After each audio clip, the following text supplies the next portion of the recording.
Hey, what's going on, everybody? David Noe with SpeakEasy HR, presented by Payroll Partners. We are back for a brand new episode, brand new guest for episode 81. It's the end of July. People are winding down their summer and getting ready for the fall, back to school, all that fun stuff. So I am thrilled to have on the show today Brook Rushing to SpeakEasy HR. Welcome, Brook. How are you? Hi, David. I'm great. Thank you. How are you? Uh, I'm excited for the summer to be over, to be honest. Oh, yeah? Yeah, I feel like the summer months, there's things that generally people try to do, vacations and whatnot, but having kids in school still, I'm ready for the back to school process, Yeah. and I'm sure a lot of parents out there feel that as well. But it's all good. It's been a fun summer. I feel like July went by super fast, but we're here to talk about a really interesting topic with you and your background and what you're bringing to the show with 20 plus years in HR with some well-known companies in the world of sports and entertainment. So thrilled to have you on, and we're going to learn a little bit more about you before we get into the topic. So we are live on LinkedIn and YouTube. If you are watching live, chime in. Certainly ask questions along the way. Would love to hear from you out there. So Brooke, if you want to just kind of tell everybody about your background, like what you were into, over the last 20 years in HR. Yeah.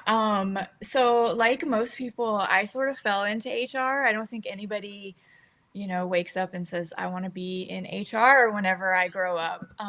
But when I look at my childhood, I was always the mediator in my house. I was the kid trying to solve our family problems. I was always trying to help my parents hear my siblings and help my siblings better understand my parents. And so the older I get, the more I think it was not random. And I think I was doing this work before I even knew what to call it.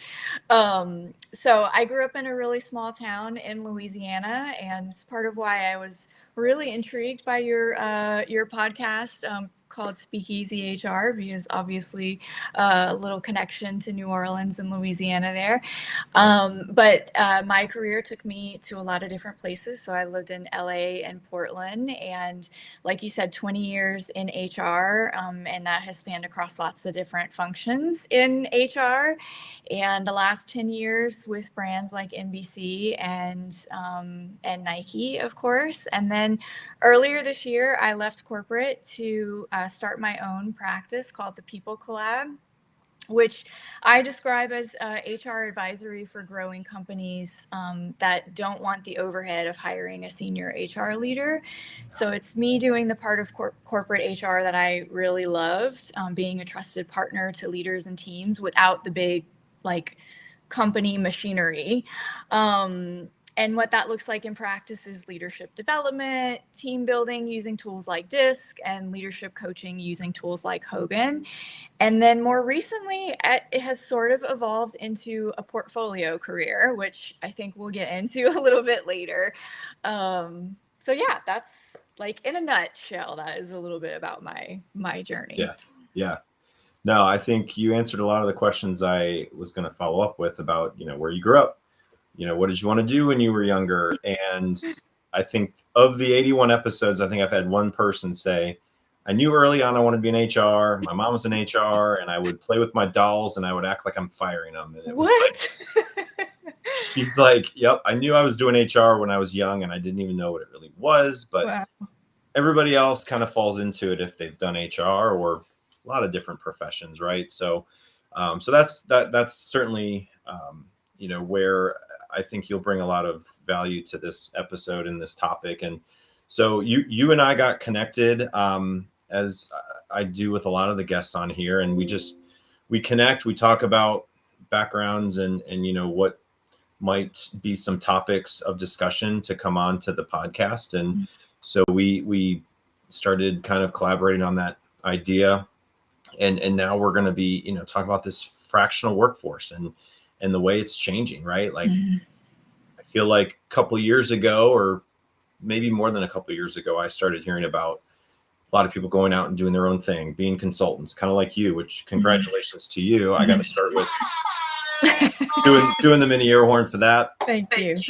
I know several that have done that and more local here where I am, but certainly exciting, probably nerve-wracking, scary kind of reaction to some of the thought around doing it on your own and not really knowing how that'll play out. But certainly something like this will help people learn more about really what you can help them with. So from your experience in HR and people you've worked with, when it comes to advice you've received, it could be a mentor, it could be a manager, what's maybe one of the biggest pieces of advice you've received? Yeah, gosh, so many. I've had some really great leaders. I've been so fortunate. This is probably a little more personal to me, but earlier in my career, someone told me to read Quiet by Susan Cain. Okay. I don't know if you're familiar with it at all, but it's about the power of introverts. And I'm an introvert.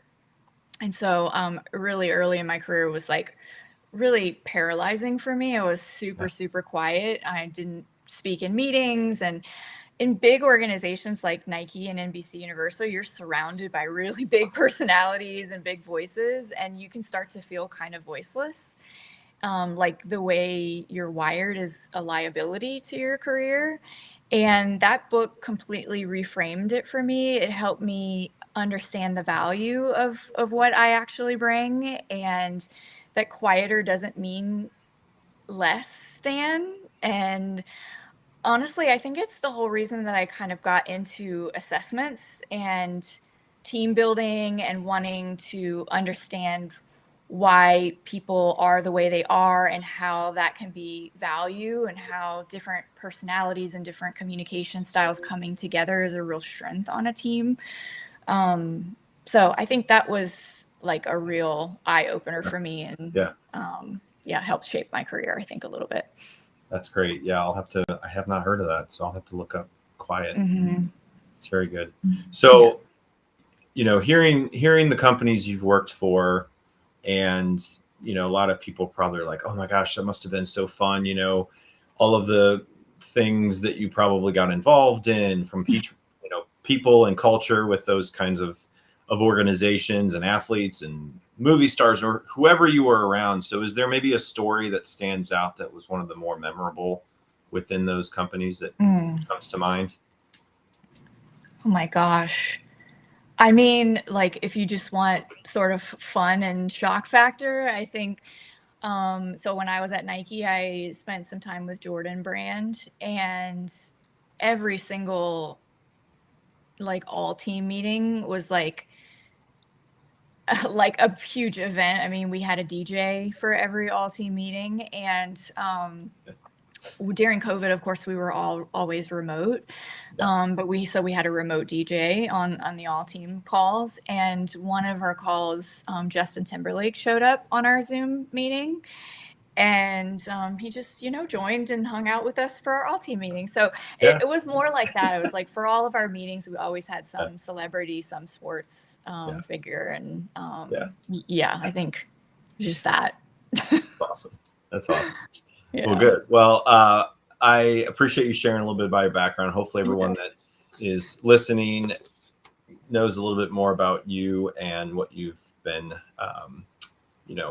involved in over the last 20 years. And so now we get to the one segment that I started back when it first began a podcast. And it's just another thing to hear a little bit about people's hobbies and interests and personality. So we're going to shift to the world famous envelope icebreaker game, and we're going to play that.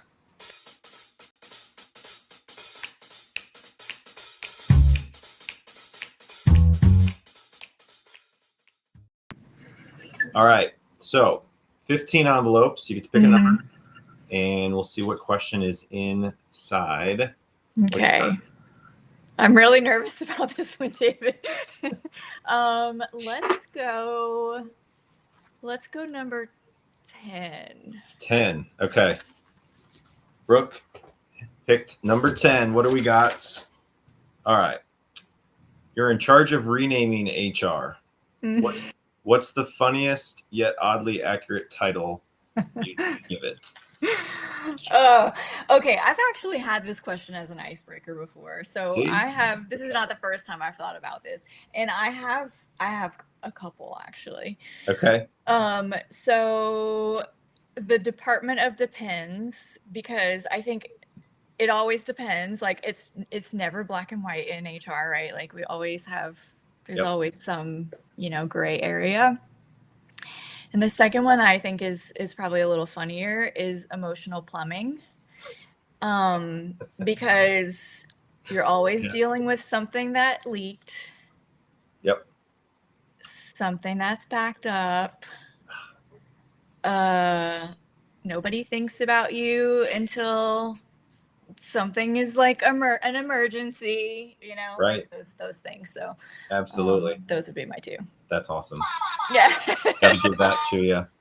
No, I haven't heard emotional plumbing before. That's a really good one. So Yeah, what's the best one that you've heard, I feel like, because you've obviously had this question before. So, honestly, I don't know how many people have actually picked this question.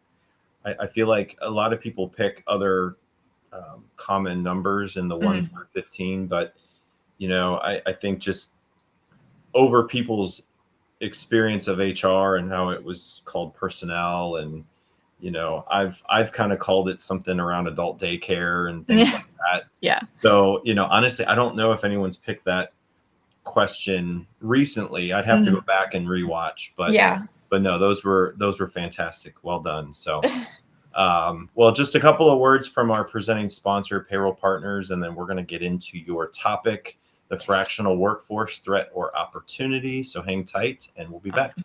Finding a new employee takes time and money. For one position on a single job board, you could easily spend a minimum of $5 to $10 a day advertising a job post. It's worth noting that the average time it takes to hire a new employee is 36 days. However, it can take longer than that. You could find yourself paying hundreds of dollars a month for a single job board. And if you're using multiple job boards for multiple positions, this could add up to thousands of dollars a month.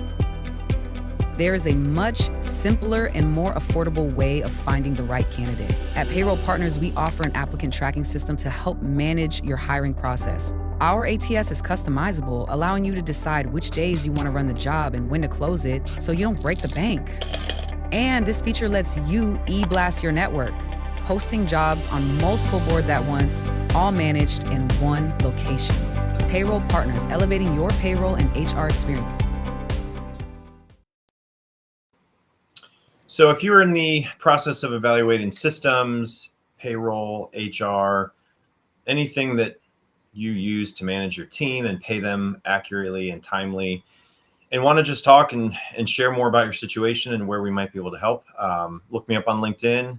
Check us out, payrollpartners.net. We customize systems, and being in HR for as long as we have, I'm sure you have potentially been involved in payroll at some point in your career, maybe not. But it is one of those things that people sometimes often don't think about, and it's a big part of the budget. So check it out, Payroll Partners, and see if we can help you. So, all right. Well, we are to the point of getting into this top shelf topic. Brooke, we are live on LinkedIn and YouTube. Got some folks watching. So if you are watching, have a question along the way, throw it in the chat. Would love to hear from you, or if one of these questions kind of resonates with your current situation or want to comment, feel free to do that as well. So we're going to start with some rapid fire questions just to kind of get warmed up a little bit. These are your quick 5 to 10 second answers. And we'll first start with coffee or tea. How do you take it? Coffee, but so sweetened that it's probably not coffee anymore. Not coffee. Yeah. What's one trend you think is overhyped in HR? Engagement surveys, but not the survey itself. It's like the checkbox of the survey, not actually like doing the work that comes out of the survey. Yep. What's one word you would use to describe the future of work? Non-linear. If you could eliminate one outdated workplace practice, what would it be? Ratings. And what's one leadership quality every great leader needs today? Curiosity. Man, keep them coming. That's awesome. I love using that. No, that's a good way to start this out. And I added that probably a couple months ago, and I feel like that's one of my favorite parts of the whole podcast. Yeah, that's fun. Some people don't want to watch the whole podcast, and if they catch the rapid fire questions, then well, you probably can go back to your day. But we're going to dive into it a little bit more. So this topic, the fractional workforce, threat or opportunity. So Brooke, you've spent about 20 years in HR with organizations like Nike and NBC that you spoke about and experienced. So what experiences shaped your perspective on the importance of the human side of organizations? Yeah, I mean, so I think I speak for every HR person out there that we get like a front row seat to leadership and what good and bad leadership looks like, and not what gets presented externally, right? But what really happens behind the scenes. We're in the room when the most high pressure things are happening. And for me, in the last few years, a lot of that has been transformation. And you do see the worst of people during transformation because leaders are being asked to make hard decisions about their teams. Lots of changes happening around them. And I like to describe it as like there's a hurricane or a tornado happening, but always there's this like one or two teams in the middle of that are just high functioning, collaborative, highly engaged, extending their arm to other teams. And I'm always curious about why that is. And it's always because there is a people first leader leading those teams, someone who's really cared about the culture of those teams, someone who's putting the people first. And that's always the case. And in every organization I've ever worked for, the teams that are the most engaged, the teams that are the highest performing are the teams that have a leader that cares about them, that is curious about their impact, as well as curious about the people on their team, what they want, where they want to be, how they want to grow. And so that has really like shaped who I want to be as a leader, as well as how I want to support leaders in their growth and their journey. Yeah. Great question. Great answer. To start the was your question. conversation. So yes, great question. Yes. Well, you definitely had a play in this, question generator as well, because I try to get people, even though this is uncut, unfiltered, authentic, I think hearing these questions, I mean, you ask 10 people a similar question, you're going to get 10 different answers. So, so there is this rise of fractional workforce, and it is a threat to the traditional employment model. So is it one of the biggest opportunities organizations have today? And then maybe break down that difference between the fractional, contract, portfolio kind of for work. Yeah, let's start with the difference, because I think it can be confusing, and I think a lot of people are using those terms interchangeably. And even for me, when I left corporate, I was confused about what is consultant and fractional, and I thought I'm going to be a consultant, but then I was hearing this term fractional, and I'm like, ooh, what is that? I want to do that. So let's break that down first. So contract, contingent, those are the terms that I think we're most familiar with. And that's really defined by duration and scope. It's you're bringing someone in for a specific project, a specific window. It's often full-time hours while it lasts. It's usually executional. You need more capacity to get something done. You got a gap on your team. You've got more work than you've got hands. When the work ends, the relationship ends. So fractional is a little different. It's defined by seniority and share of time. So you're buying a fraction of a senior person on an ongoing basis, a day a week, 10 hours a month. And the distinction I'd really draw is this: they're not delivering a project, they are occupying a function. So you're not buying their output, you're buying their judgment on a recurring basis. So they're setting strategy, they're sitting in leadership meetings, they're owning outcomes. And so, like in an example of an HR leader, they are the HR leader. The employees know them as the HR leader. They just aren't a 40-hour-a-week HR leader. Okay. Because the organization likely isn't in a position to hire a 40-hour-a-week HR leader, or maybe they, can't afford it, or they just don't need it at that time. And then a portfolio career is one that trips people up, but it's really like not a company term, it's a worker term. So I say I have a portfolio career, and that's because I might be doing consulting and I might be doing a fractional work, I'm coaching, I have a garden and I sell flowers sometimes. I've been teaching people how to use AI. So it's like I have a collection of all these jobs that I do, I do a little bit of something every day of the week. So that's how I would describe all of those things. Yeah. I hope that helps and makes some sense. Yeah. I've heard some of that. And I think, my situation is we're hiring full-time employees, part of our team, fractional, there's project-based work that we have potentially to contact more consultants to help us from a partnership standpoint. So, it really comes down to what I think the company values from a relationship standpoint for those individuals, how they play a part, in the overall success of the business and the future plans of the organization and what that looks like.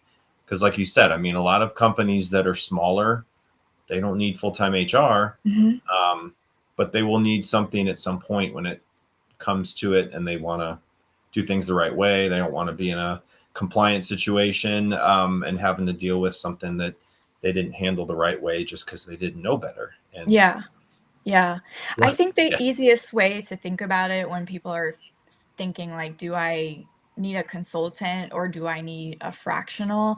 Fractional is like the seat. It's like you're putting someone in a seat in your organization. They are filling a job, but just a fraction of the time, versus consultant might be someone you call every now and then to answer a question for you or to do some work for you. It's probably the easiest way to think about it.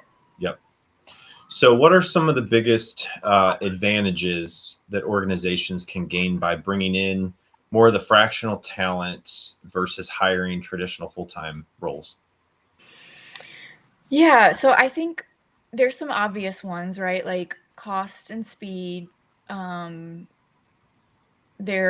real. You're not carrying salary, benefits, equity, the fixed cost of a role that you might not need in 18 months. You can have someone in the seat in weeks instead of like running a 6-month search. So those are like the obvious ones, but I think there's some big ones that probably aren't as obvious that maybe people aren't talking about. So the first one is that you get access to a level of person that maybe you couldn't actually hire, because a 30-person company can't hire someone who maybe worked at a Fortune 100 company, but they can absolutely rent 8 hours of, that person's time. So you get access to, a better quality or more not necessarily better quality, sorry, a more experienced, someone who has worked at an elevated level, and maybe you wouldn't have normally been able to afford that level of talent. The second I would say is pattern recognition. So someone who's working across 4 different organizations in a fractional capacity is going to be able to see what is happening across the industry versus what might just be happening in your organization. And not that they can bring, specific secrets that are happening in another organization, but they can say, hey, here's what I'm seeing across, in the marketplace. Third, and this one probably surprises people, is that fractional talent, maybe this doesn't surprise people, is that fractional talent tends to be really ahead in AI. And that is because when your entire model depends on delivering senior level output in limited hours, you you are going to take advantage of the technology available to you. I wouldn't have been able to start a consulting practice if AI didn't exist. I wouldn't have been able to go out on my own if I didn't have the support of AI. So if you're bringing someone in and you want them to have AI capabilities, especially, today, I think fractional talent is probably going to be an advantage there. And then lastly, I would just say a fractional person, they didn't build the thing that they might be being asked to evaluate. So they have no history to protect, no relationships to manage, no stake in the decision that that got made 3 years ago. So they can say the unpopular thing because they don't have to live in the aftermath of saying it. So Yep. those are, I guess, some advantages I'd say that maybe aren't like the most obvious. Yeah. So on the flip side, what are some of the risks that leaders should really consider when integrating some of the fractional employee or contractor into their team? Yeah, I wouldn't say risk. I mean, I think you lose institutional memory. So availability is genuinely constrained when you are hiring someone as fractional, right? They aren't 100% of the time. And so if you are hiring someone as a fractional and the agreement is 8 hours, you are only going to get 8 hours, right? They are committed to another organization or they have other jobs. And if you're using fractional to avoid deciding what you actually need long term, that can get expensive really fast.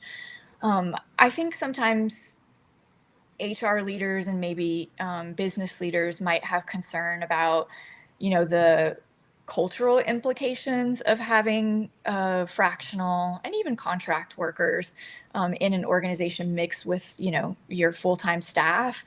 And I think that if you have a strong culture in general, it's not impactful to bring in fractional and to bring in contract workers. It's all about clarity and communications and roles and responsibilities. It's about, letting your teammates know, hey, we have a fractional and here's the role of the fractional and here's how they're going to support you. If you just bring someone in and there's this surprise person that is showing up in meetings and reaching out to you for things and you have no idea who they are and what their role is, well, then of course that is going to be an issue. It's also going to be an issue for the fractional person. Like they're not set up for success if they're not really clear in what their role is and, their teammates haven't been communicated to. Yeah. So I think it's really just all about clarity in roles and responsibilities and communication, which would be the same for, a full-time staff employee as well. Yeah. So it usually just surfaces issues that already exist. When you see challenges show up with contract or fractional, it's usually not because of the contract fractional. It's usually because there are some opportunities already in the organization that are just bubbling up. Right. Absolutely. Yeah. When you think about traditional employees and you had mentioned, the trust, belonging and the culture and how that plays a part, when it comes to hiring new employees into the company from a full-time perspective, but now you're looking at these other opportunities with the fractional and the more consultant-based work, portfolio work. So when you think of the traditional way of hiring and staffing and getting work done, and how companies are shifting to this new model, have you seen a shift in certain industries? See more success in these different makeups of employees or fractional work, or is it just across the board from kind of what you see? Because I'm curious more on companies that are listening to this and HR leaders and owners of businesses, like, maybe they are in these kind of industries that if they're trying to be at that competitive edge, they might want to reconsider some of these opportunities that you're bringing up. So Yeah. are there any industries that you're seeing more of this? Yeah, I think right now it's mostly finance and marketing is where I see fractional happening the most. Okay. It's not as big in HR. And I would say that mostly small to mid-sized organizations are taking advantage of fractional. And it's usually when they are on the break of, they are on the break of needing to have a CFO or a CMO or a CHRO, but not quite there yet, right? Yeah. Or they have, or organizations that have a vacancy and they are going to go through a search process, but they can't wait 6 months. They know their search is going to be 6 months to a year long. We know it takes a really long time to bring in that level of talent, but you can't go that long without it. So you'll bring in a fractional while you go through the search process. So that's where I see it happening the most. But I will say HR, I don't see it happening as much as some of the other finance and marketing functions. Yep, definitely. But I also caveat that with I'm newer to researching fractional. It's really just been the last few months. Yeah. So I'm sure there's others out there who have expertise and might see something different. Well, I'm sure if we talk again next July, you'll have obviously more situations and where you have seen it work and not work. And so we will have you back on and kind of share more updates on your end too. So so you've talked about leaders, needing to try to create safety and clarity, with potential change and how they, hire people. What does that look like in practice when organizations are kind of redesigning how work gets done? Yeah. Well, I think what I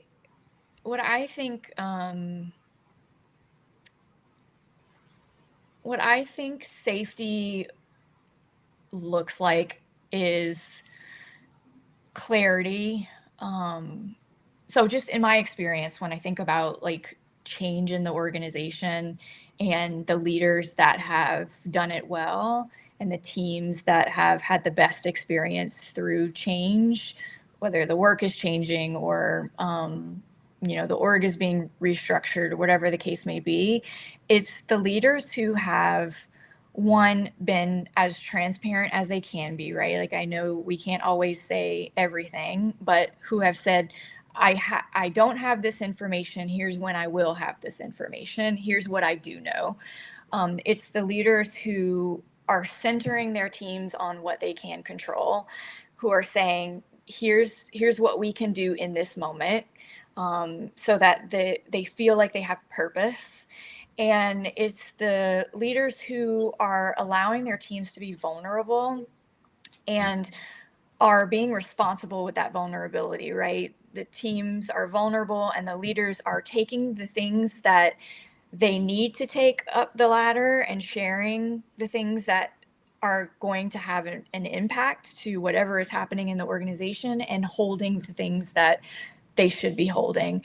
And also the leaders that are vulnerable themselves, who are letting their teams know that they also are experiencing change and they also are moving through that experience with their teams and they have feelings about it. And that doesn't happen just in a moment of change. That is something that's built over time. The worst thing is when leaders expect their teams to trust them in that moment of change versus having built up that credibility over a period of time because they've established that trust over a period. Yeah. We are live on LinkedIn and YouTube. If you are watching, have a comment, question, chime in. Would love to hear from you. We're with Brook Rushing. She is recently moving into a non-traditional environment for herself. And, so maybe just to shift gears a little bit, you had mentioned that you decided to do that earlier this year. And, was that something that you've been, really kind of thinking about for a while, or kind of how did that process go? Because there might be other people out there that are kind of in Yeah. the situation. Yeah. You know what? I had always thought at some point that I wanted to do something on my own. So I got certified as a coach a few years ago, and I got certified as a coach one because I wanted to be a better HR practitioner, and I knew that like being a better coach would help me support my leaders better. So I did it for that reason, but also I thought, well, let me pick up some clients on the side and start coaching, and so that if I ever want to go out on my own, I can.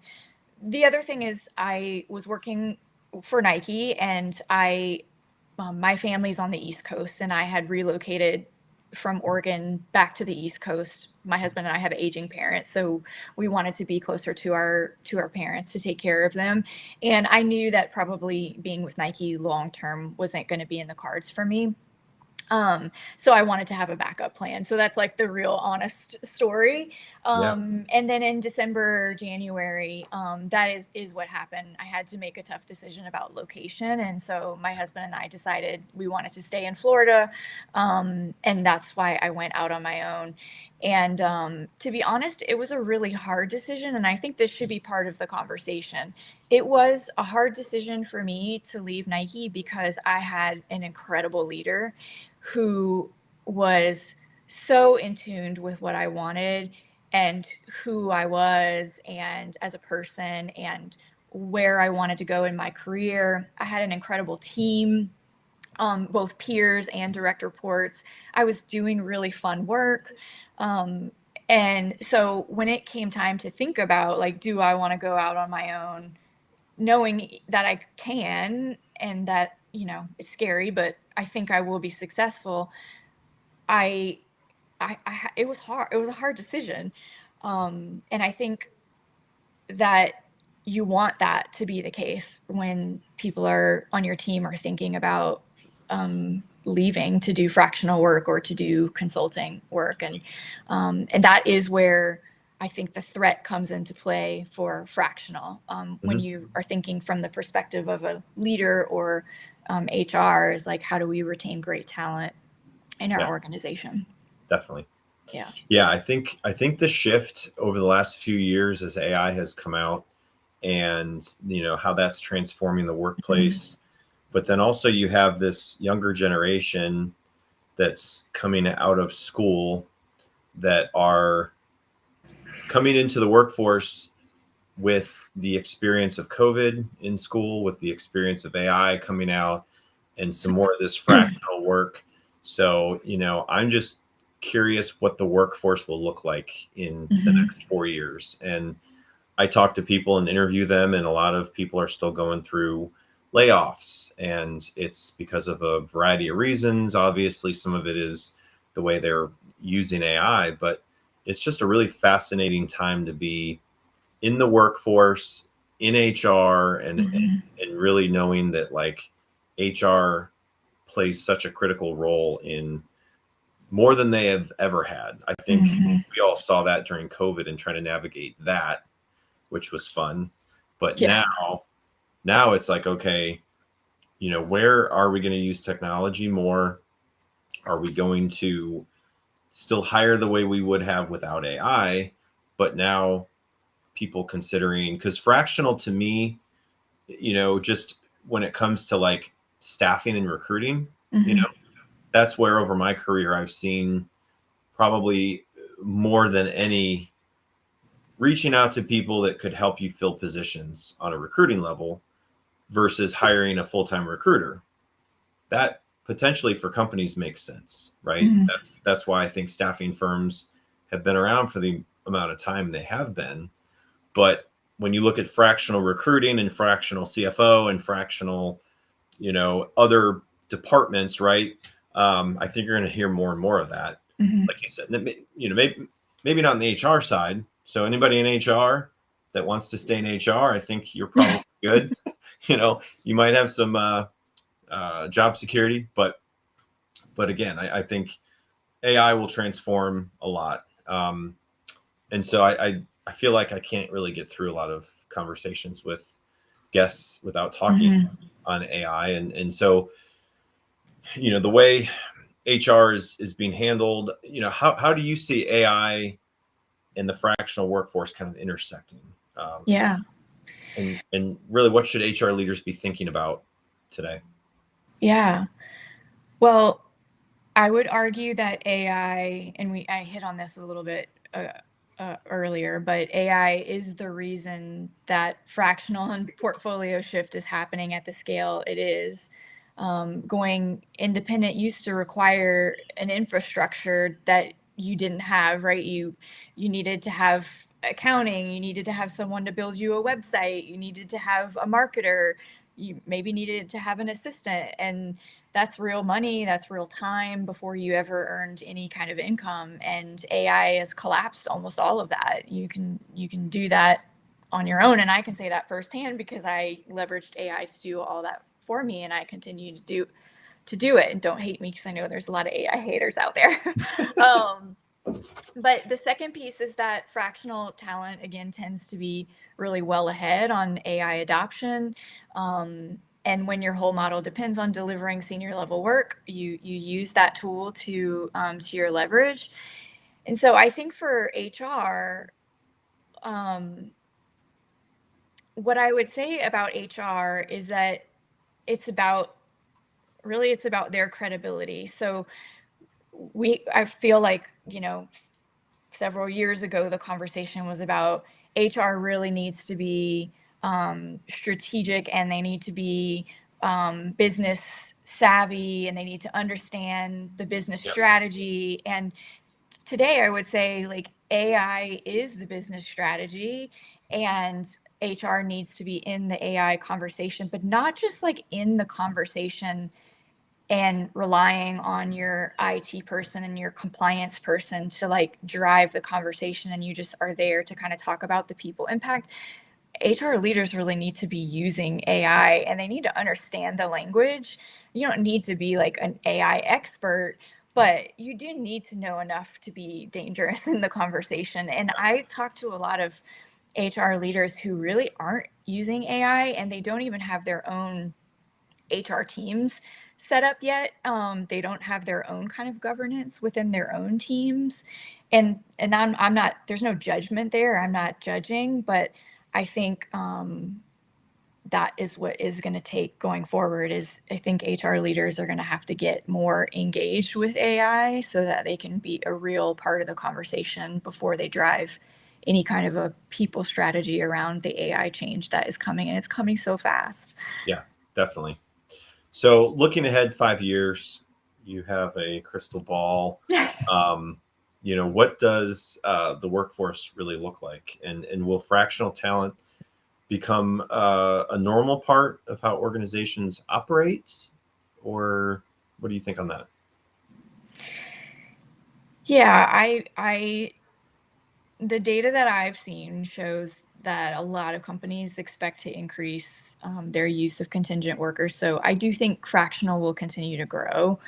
In 5 years, I don't think anyone's debating whether or not to use fractional. But the thing I do feel most strongly about and I'm most certain about is that the linear career is gone.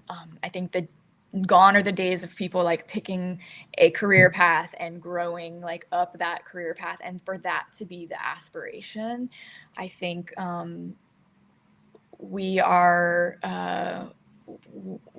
like realizing that you can be more than one thing, and that you can now integrate your hobbies and the things that you're personally passionate about into your career. And I think that is a beautiful thing, but also a risky and dangerous thing for for leaders and for HR, because that retention piece is even more important and